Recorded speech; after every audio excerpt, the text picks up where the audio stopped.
Dobar dan, nalazimo se u hotelu Antunović, restoran Argante. Ja sam Ivica Fajt, zamjenik šefa kuhinje.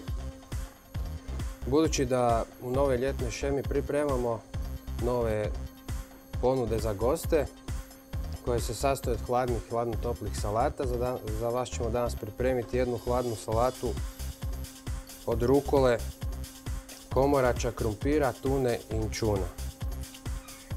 Dakle, u salatu ćemo dodati malo i pečenog krumpira da bi salata bila zanimljivija.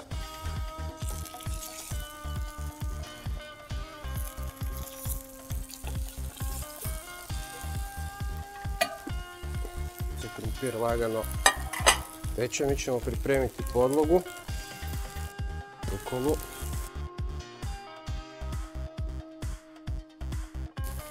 komorač. Začinimo salatu maslinovim uljem, četom balzamikom. Zatim na to dodamo tanko rezanu dimljenu tunu.